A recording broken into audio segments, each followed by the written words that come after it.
Hey, this is Spark of Madness. I'm Matt. I'm joined by Ben. Aaron isn't going to be with us for this show, but filling in is our frequent guest, Wesley. How's it going, Wesley? It's going. How are you? Doing good. So this is one of those movies where we're somehow capable of still doing new movies that came out this year. And this is one that wasn't direct to streaming, but very soon after was available. The Invisible Man 2020. We've been trying to do this for a couple weeks now. So if you're not familiar with our podcast, we talk about the movie at the end. We'll give it a rating. The last couple weeks, though, we did the original The Invisible Man and then Hollow Man. And now we're catching up. We're kind of closing this chapter. So Aaron kind of floated the idea that there was nobody invisible in the movie. Yeah, what did he? I don't know. Like the whole thing, everybody was invisible. I'm invisible. You're invisible. It's pretty straightforward. Yeah. It's his point that nobody was actually invisible and that they were just using optical trickery. Is that his? No, I thought he said it was just more of a metaphor, which wouldn't have been bad. More of a what? You froze. A metaphor. Metaphor. Metaphor. Yeah, sort of. Well, it is a metaphor for like the version of him nobody sees. Yeah. Also, the abusive psychological thriller that it could create, and it created a little bit of that. So this is going to be just point blank spoilers. The whole review will be spoilered. So if you haven't seen the movie yet, turn this off now. What would you guys describe this as a strictly modern retelling, or how would you describe how they adapted this movie? I just think it's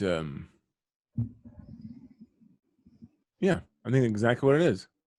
A modern retelling of it, and of its own accord, and a little bit realistic.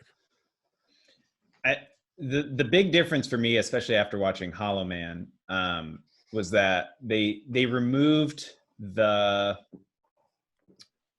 like power hungry mad scientist vibe.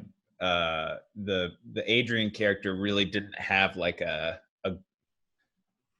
larger agenda with his technology, or at least they didn't really focus on it. Clearly, he had a much more vindictive kind of personal that wasn't the story they were telling, which was good and also a flaw, I think, because I was the whole time, because I watched it with my dad last night. I was like, you have an invisible suit and this is what you're gonna do.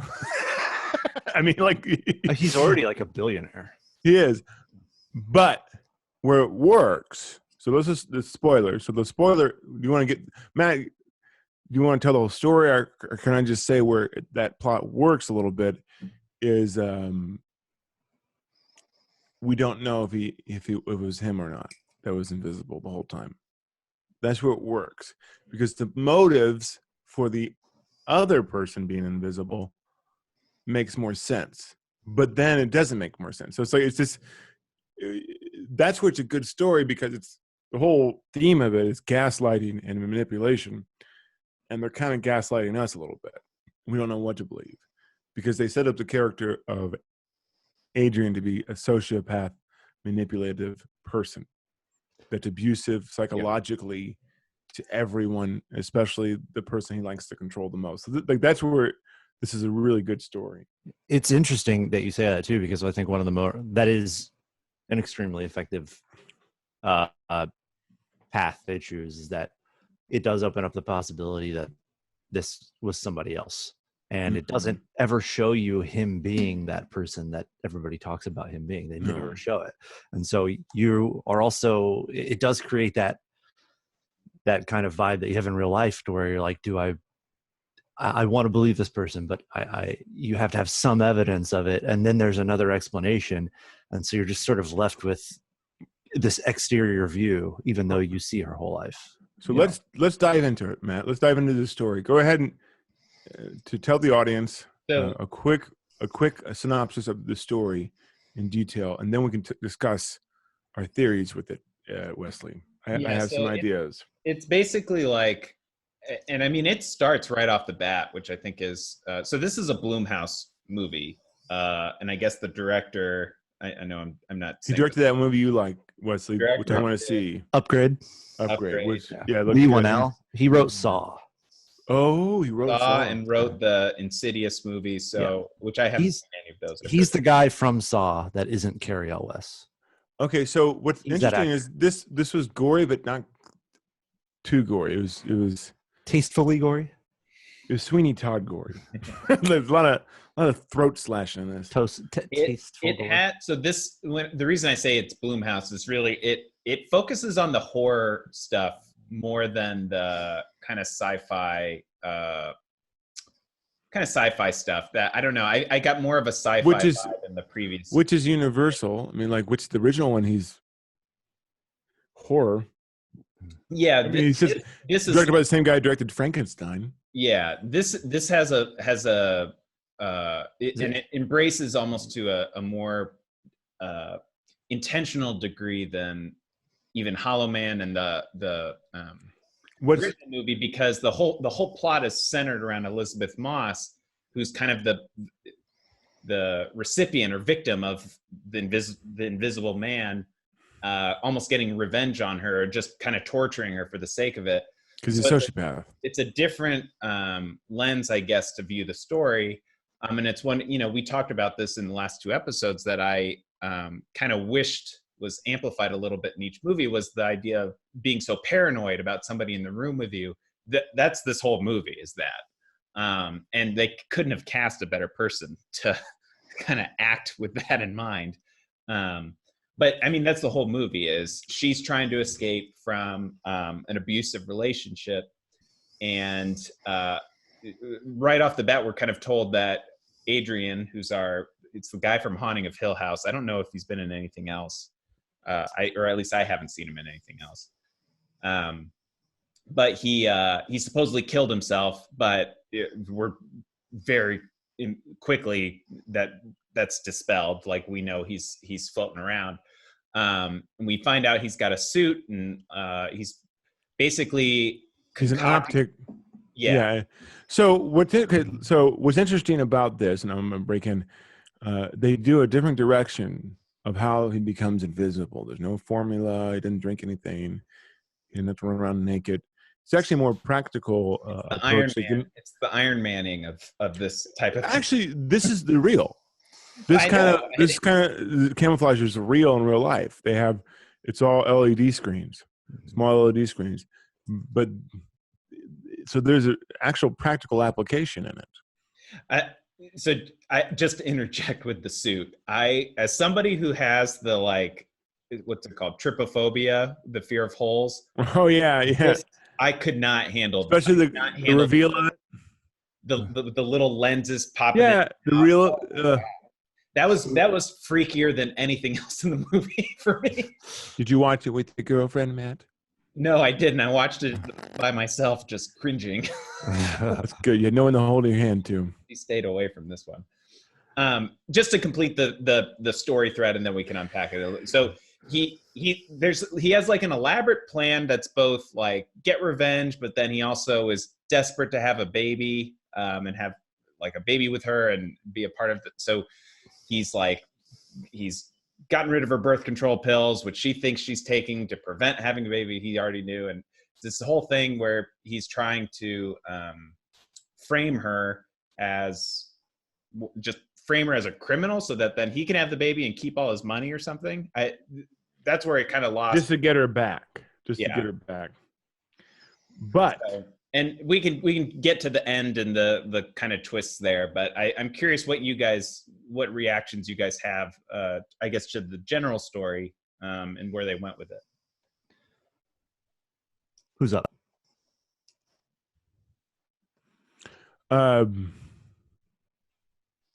It's good. Tim? Are you going? Okay. Sure. My reaction was that, okay, so are you done telling the synopsis, or? We could do more details. I'm trying to okay. talk more about specific scenes, I guess. I'm trying to summarize, I guess. Okay, so let's do the whole thing. I'm gonna do the whole thing, so then we can talk about it. So they set up the okay, so they said she goes insane. She goes in the insane asylum, and we find out that his brother has a motive himself too.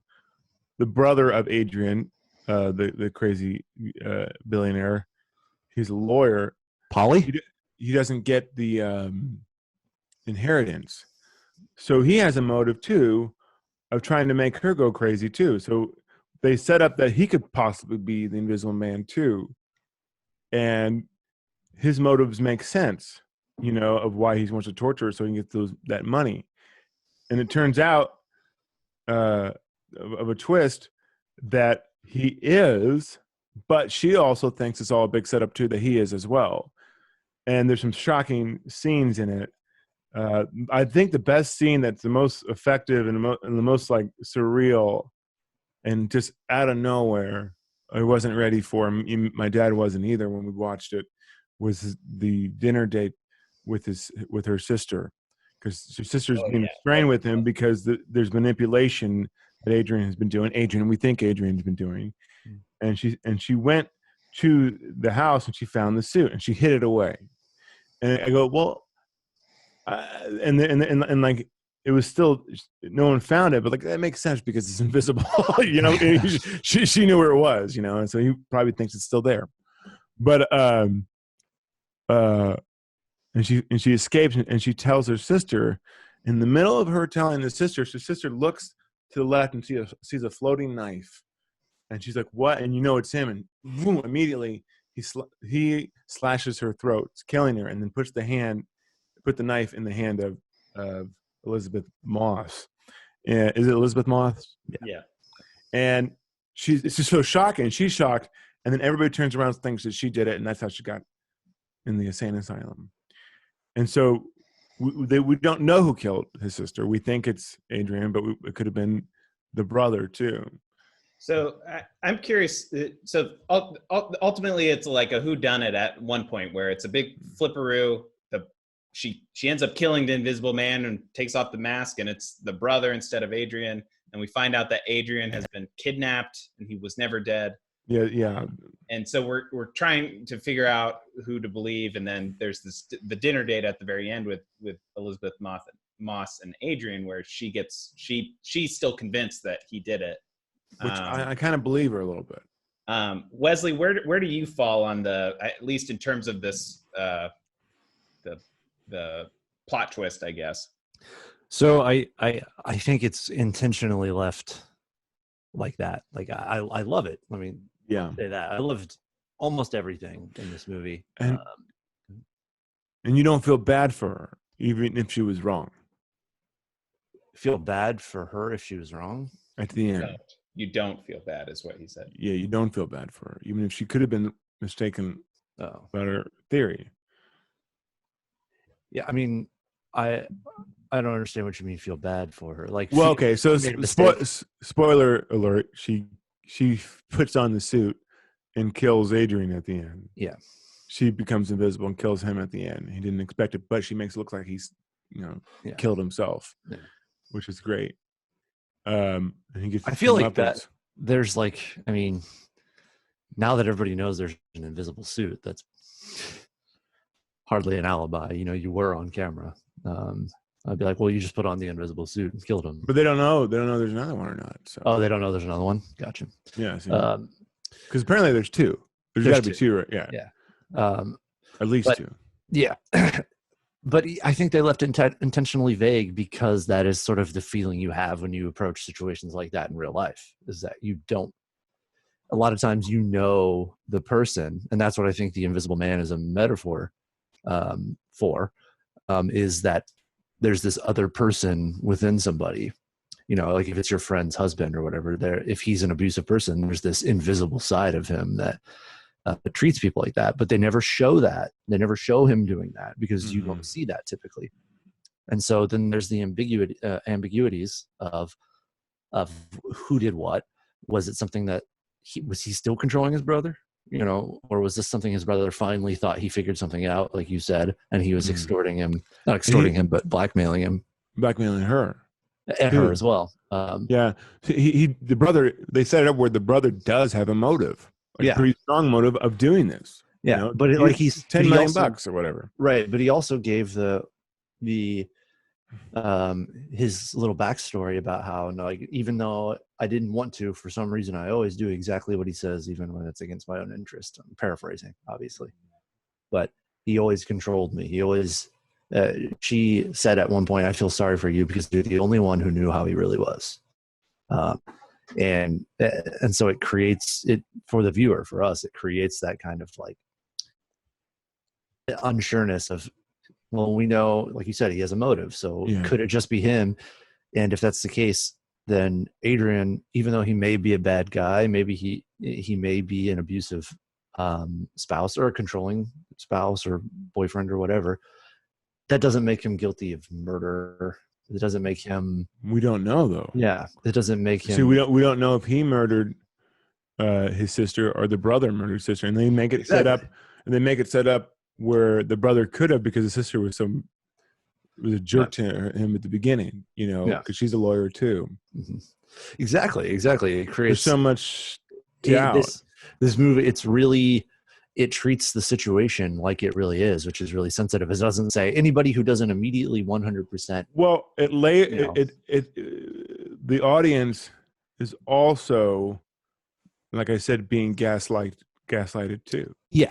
And I think it's a good layered theme and script. So we're gaslighted too. Yeah.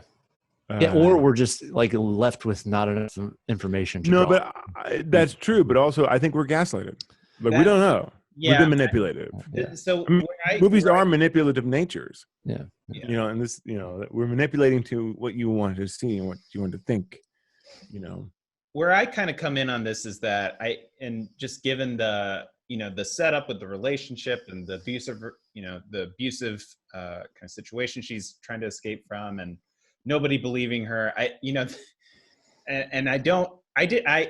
actually didn't get the strongest of vibes where it's like it's trying to invoke Me Too movement or feminism. No. I didn't get that very strongly, but I do think there is something to not being believed that I think is like nobody believes her to the full extent, and this is pushing that to the like. But that's what what being gaslight and manipulative feels. Yeah, makes you feel like the crazy one, but you're not the crazy one. Like yes, we've all dealt with it in certain degrees with certain people we deal with, whether it's the office or wherever, And I think it.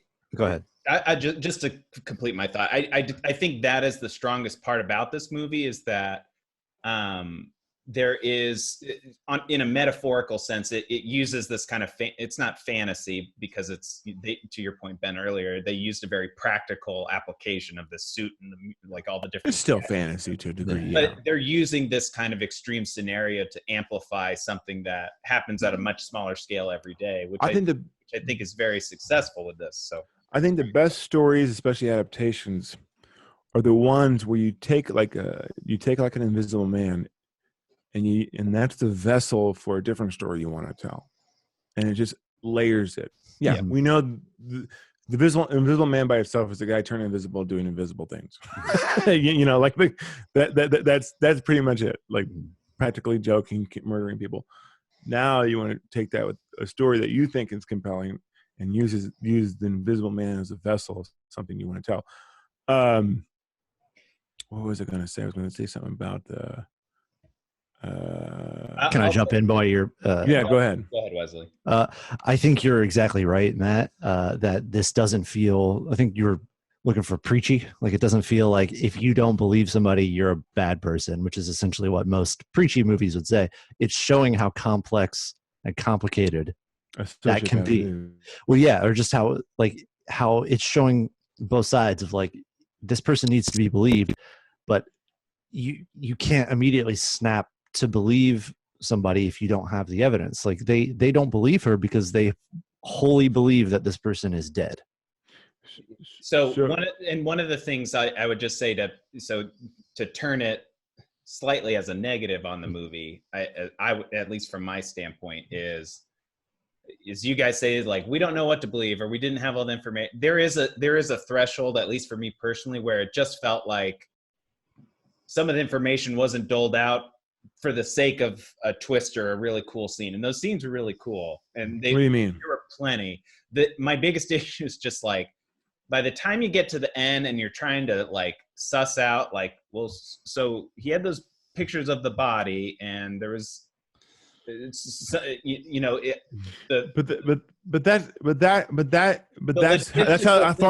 that's how far a manipulative person would do. A manipulator. That's how far a sociopath would take it. Yeah. You mean that's where it's like, well, that doesn't make any sense.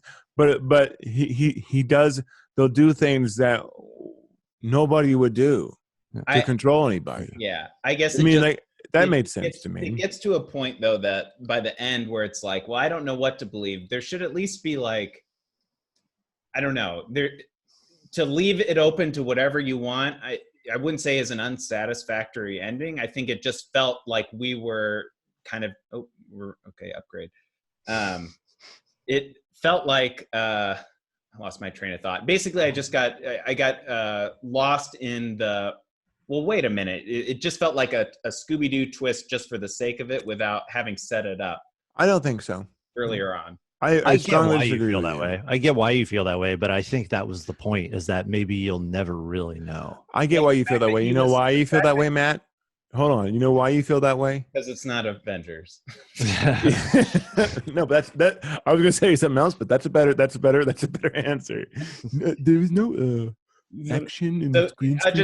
Just as an example, and then we can move on. And I don't mean to say to linger on this, but I do feel like so much of this falls on the Adrian, us thinking Adrian's a really bad guy.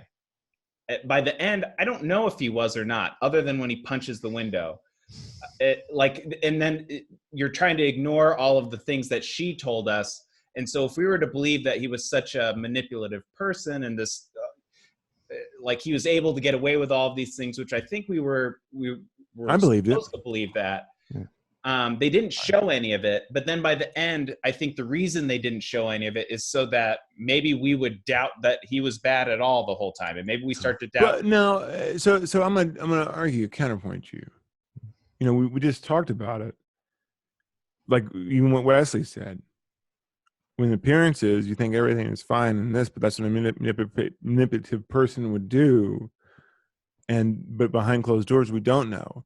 So we're seeing it from her perspective. You mean? I think it works. I think to show everything wouldn't work. Mm-hmm.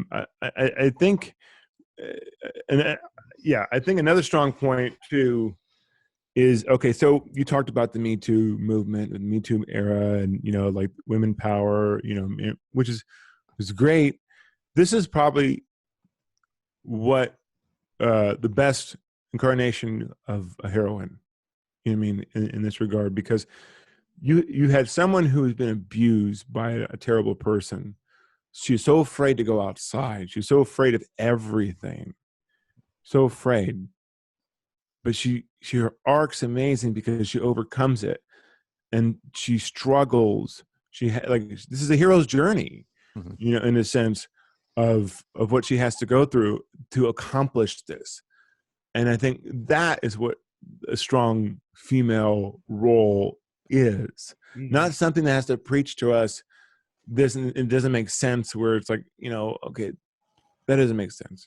Rey's already strong and brave the whole time, in Star Wars. But like, this is someone who is afraid, who is of these things, you know what I mean? But she has to overcome it. And that could work for a guy or a girl or, anything. But it works. And that's what, it's all about a character that is compelling and has to overcome things. That's why Alien works. That's why, it's not really many of them, but I can't think of. But that's why, a good protagonist, whether it's a female or a male, it can't be, unstoppable. Yeah, I think an interesting addendum to that is, I don't think it's a hero's journey. I think it's an anti-hero's journey, in the sense that she's sort of unscrupulous. You know what I mean? Like, there's a complexity to her victory, is that she's doing the wrong thing for the right reasons. She's she did break a law. She did murder somebody in cold blood. But I think he deserved it. But you got to think about it. Yeah, but think about it. What she thinks. Yeah. Her sister got murdered Yeah, right yeah. in front of her, and I she's agree, been but I still tortured. think it's the wrong thing. So and you think about that, and you think this guy did it. You know what I mean? Then It feels good, but I feel like that's the wrong thing. Like the bad guy is the one who wants vengeance. Like the hero, in my opinion, would be the one who would be somebody who would figure out a way to expose it. I'm not saying it's a bad ending or it's not a really good arc. I think it's great. I agree with you. What I like about it though is it's complex, is all I'm saying. It is, but she took the power away from him. Yeah, no, I agree 100%. 100%. It's such a complete arc. But I'm just, and I'm not saying an anti-hero is a bad thing. I'm just saying it's slightly different, in my opinion. Is becoming. There's a level of darkness to what she did, rather than she didn't. It's not what you would really encourage somebody to do. No, per se. But if someone murdered your sibling like that in cold blood, you'd want to. But I would also say like that won't make you feel better. No, but also in her mind. Well, I don't know. He's been controlling her whole life, right? But like it will never stop. Somebody. He could still be invisible and mess with her. Like she had no choice. You either stay with me forever. I agree. So like I don't think it's a bad. I don't think it's a bad decision. I don't think it's a bad decision. I think it. No, I mean, the movie. I just think it's a moral gray area. That's why I like Deep Space Nine over Next Generation because Benjamin Sisko, unlike any other captain in Star Trek, operates in that moral gray area and saves many lives. Yeah, no, I agree. I'm saying it's the right choice for the movie. I just think when in a thing where you're teaching those types of things, it's probably the wrong choice. I don't know, but it's the wrong choice. I mean, you're going to go to jail if you get caught. Like that's what I mean by the wrong choice. Yeah. True, but I'm saying that like I think it by the end it was less of a. I think Ben, you explained it perfectly in terms of the arc for the stories that she took the power away from him. This was the ultimate. Now she owns this thing, and she doesn't have to be afraid anymore, right? Well, she's still afraid. She's still afraid, but now she's in control. Yeah. Right. And that's the whole point. And I think in terms of just even like, I think she was in a place of like helplessness where I don't know. They set this up very well in terms of nobody believes her all the way through. So like how are you going to get out of this situation? Like go to the cops, figure out like everything has been, I think they did an awesome job of like, what can go worse? It's going to happen. It's just going to keep getting worse and worse and worse and piling on, where she's left with no other option but to act as in this case, violently as she did. I liked all of her little schemes to like, pretend like she was going to kill herself and then like, there you are. And then she attacks him. I thought they did a good job kind of pacing out some of those cool action moments. Yeah, and he does that cool camera movement of when they fight, he moves the person with it, like he moves the camera with the action. Mm-hmm. And that's so strong. That's a great way of doing action, and it's a wide shot, for the most part. One of the really, really interesting and really, really simple things he did that I liked was with Adrian at the dinner, where they sort of give you a peek. They give you like a little peek of him because he's expressing just how heartbroken, how much he loves her, and like, I would never hurt you. And then she gets up and goes to the bathroom, and he just has this complete change in his face where he just like all of the emotion sinks out of him, and it's just like this sick sociopath. Yeah, and it's like, okay, or psychopath. There it is. I see it. Like I'm very familiar with that, and that's the little nugget of like, all right, kill this guy. Like I said, I don't think it was a bad choice for the movie. And I like when he's a surprise. That was the satisfying. So, and I like the way they did the camera movements of like when they focus in and rack focus on things that clearly he's there, and that's the director is really smart. You know how he did it. Yeah. Hey. So the camera move on different things, like rack focus. Everybody else gets out of focus, but nothing will get in focus because there's no subject matter. Whoa! What happened? Whoa! Right. Whoa! On 1, 2, 3. Well, the free trial, eh? Seamless transition. No, so I think Ben, you were talking about the I don't know, the kind of the director's eye for things. I think in this movie. Yeah, the way it moved the camera and stuff, Yeah. where they focus and stuff. Yeah, really subtle things. Really good, really good. Definitely a director's director. You know, this has been a very good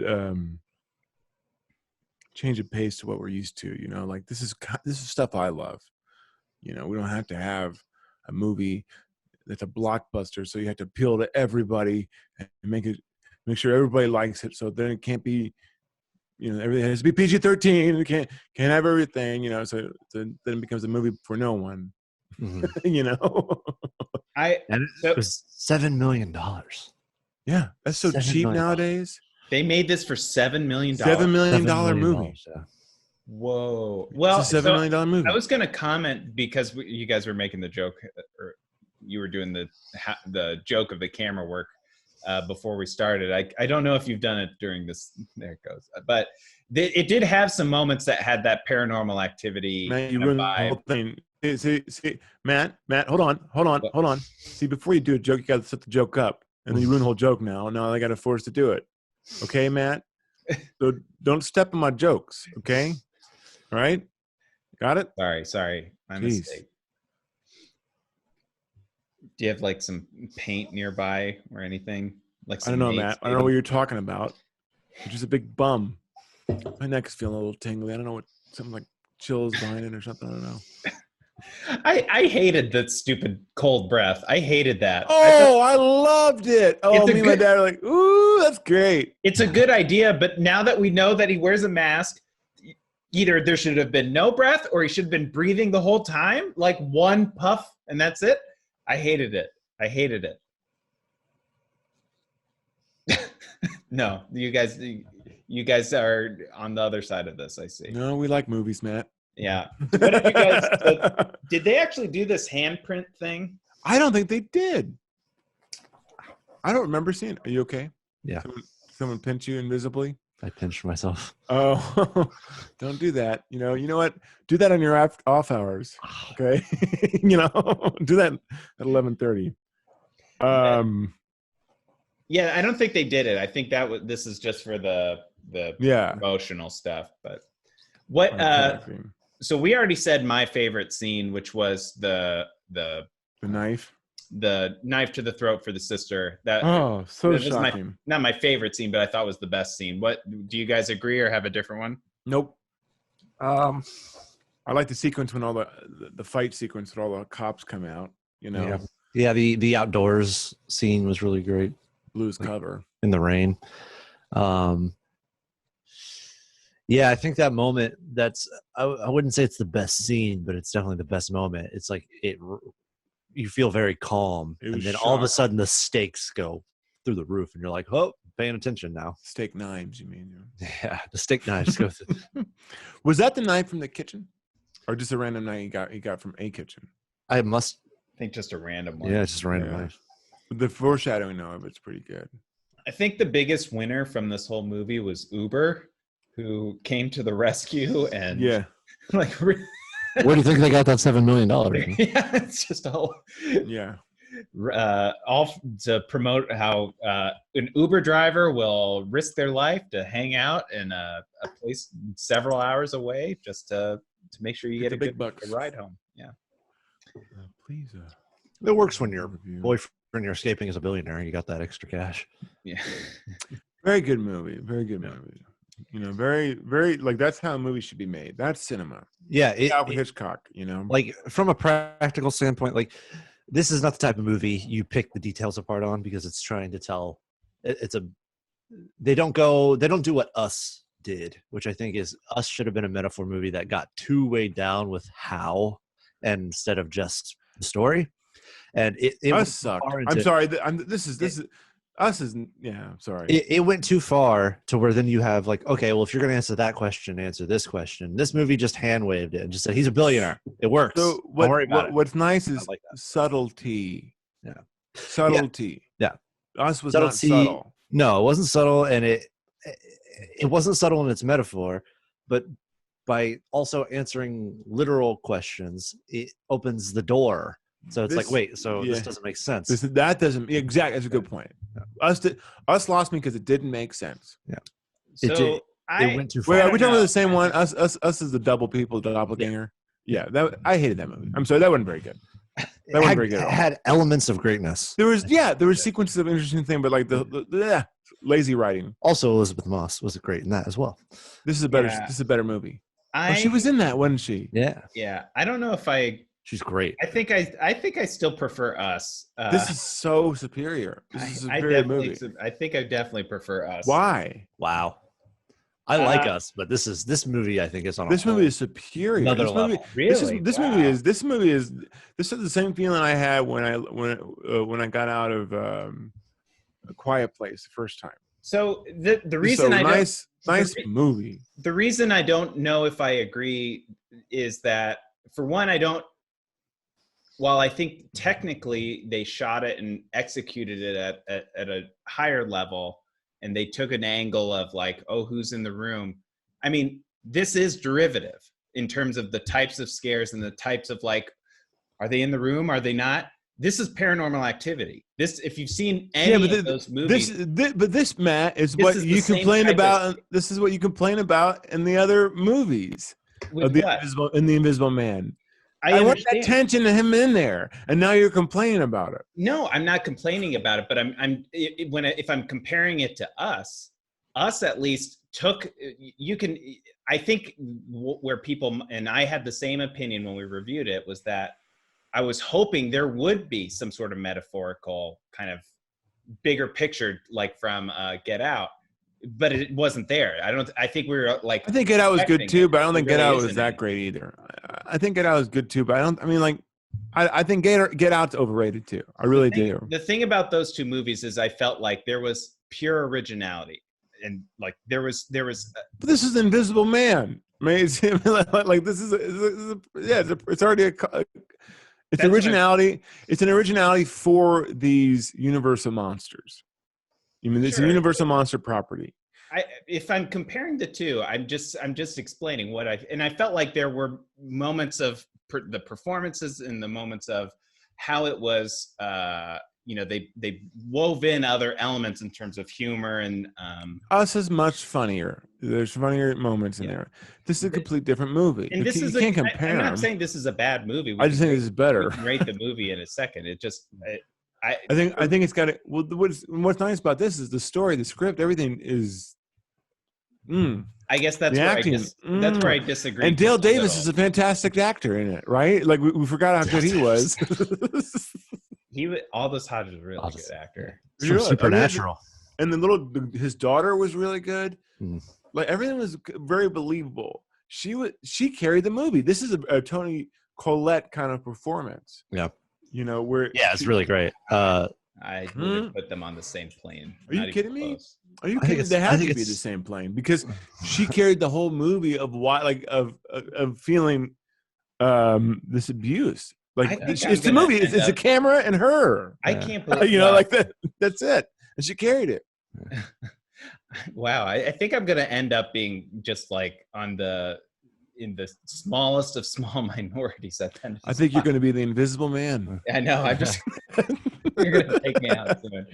Yeah. Let's rate the movie because I'm sure the ratings may. Yeah. Okay, I'll give it a 9 out of 10. I'm going to give it a 9 out of 10. Really? Yes, absolutely. Because Hollow Man was an 8 out of 10.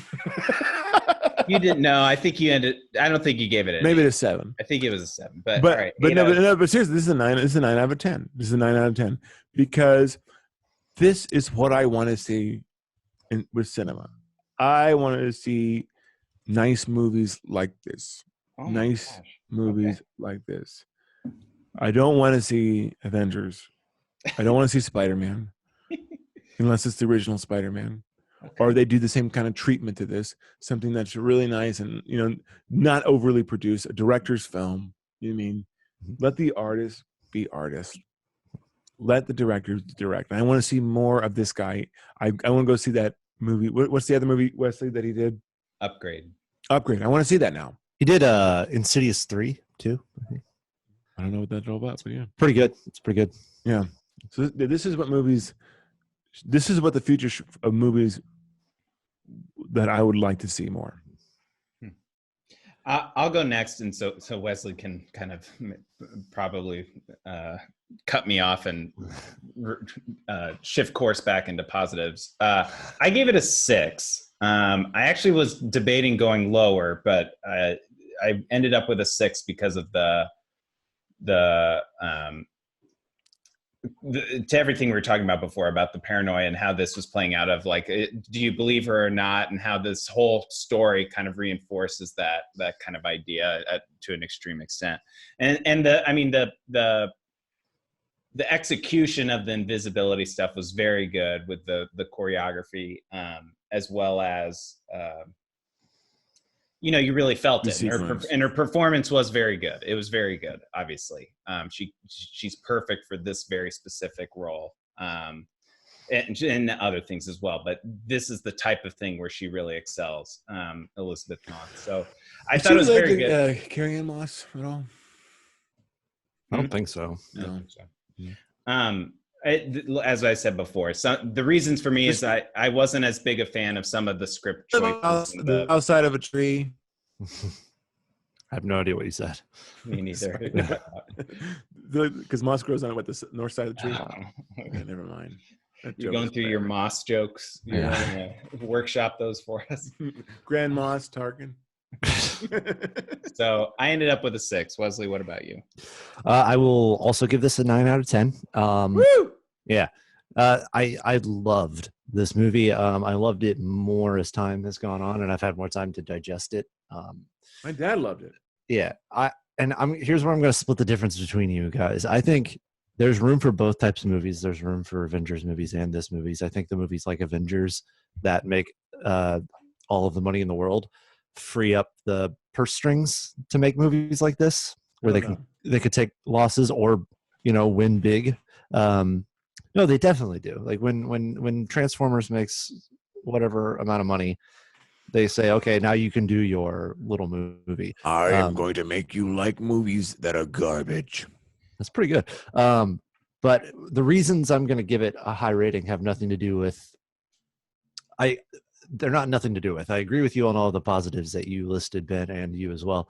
But threading the needle, which is making movies that like people like us that dissect them will like, but it's also one that Bobby and Brittany are going to like because it has those scares, it has those things. So that's how you win. They're earned. They're earned, yeah, but there's also more to them. It's not just, okay, well, now we got to do the kill scene because it's 15 minutes past the last one. Yeah. So yeah, it's not a Hereditary where us would just like it. It's just a good movie that other people would like it too. Yeah, but it's not dumbing down. No. It's studying. It's like Jurassic Park. Jurassic Park is a great spectacle movie, but there's also a lot going on under the surface. It's both. It's a film and it's a popcorn movie. Mm-hmm. And this is both. Yeah, that's where they've gone wrong. And new ones. Yeah, because they don't have anything going on under the surface, and they're so engineered that if they tried to have something under the surface, they contradict themselves. This doesn't have that. This has complexity to where there's contradictory things because that's the point. And that's the other the reason that I give it such a high rating is because of something you said earlier, Ben, that I wanted to touch on, was that this isn't about the Invisible Man. It's using the Invisible Man to tell a more important story. And it gets the most out of that concept. Absolutely. Yeah. They didn't waste the potential.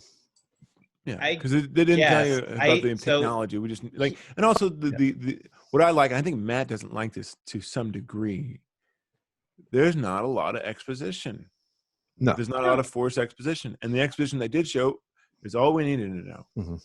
It felt like real conversations. Yeah. It's not the type of thing where somebody walks up and goes, "And you're my brother." It's like, well, my brother with the invisible suit. Well, they did have the line where the guy goes, "What are you talking about? I'm a cop." That was in this movie. Yeah, but the way they did it was engineered. Sure. It wasn't poorly. It wasn't poorly written. Just a couple points of clarification. I feel like I've been lumped into the group that's like only blockbusters are good. No. No. I wasn't lumping you into that because you're the one who said that it had too conventional of kills, and Sure. or not kills, but scares. And I'm saying that I think that there's a positive to that. It does both. It threads that needle. Matt Simpson's did it. What what I would say, the only thing I would Done add, everything. now that just pulling it back to comparing it, we compared it to Us a minute ago. I would say if we were to compare this to the original Invisible Man, which I gave an 8, partially, maybe like even a full point, just thinking about, for the time period and like giving it just arbitrarily bonus points for that. I still think the original's better, and it's just because something you mentioned, Leslie, about this takes the Invisible Man concept to its, it maximizes it to some degree. For me, I guess I kind of disagree. I think they did a good job in terms of using the idea in a very, laser focused way to tell a great story and have like a great message behind it, and have capture that paranoia aspect, which I really like. I do think, though, that they rationalize that he's a billionaire and this is just how he is, but there is an element of like, if you have this suit, you would maybe have grander. Yeah, and I agree with you there, Matt. And that's what I even said to my dad. Tells a smaller story, which it's like, why? Yeah, if you turn invisible, why would you? Who cares about her? But the whole point, he's so obsessive of her, sociopathic, that he would do stupid things. I mean, freaking Nikolai Tesla was married to a bird, or loved a bird. Like he was in love with a bird. It drifted into, and I also was thinking about how it compares a little bit to the new Halloween reboot that we did. This is better, I think. Oh, way better. Way better. I don't know. Well, the numbers obviously speak for themselves. I'd have to rewatch it to compare. Maybe I'm just a lunatic. But I was thinking about it, and that this movie kind of drifts into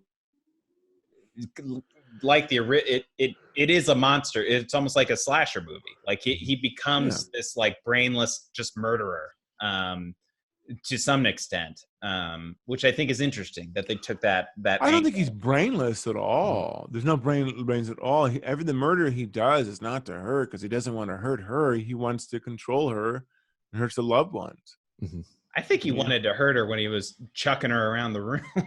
Yeah, but that wasn't him, right? Oh, you're talking about in the kitchen? In the kitchen, yeah. Yeah, I think that was just to.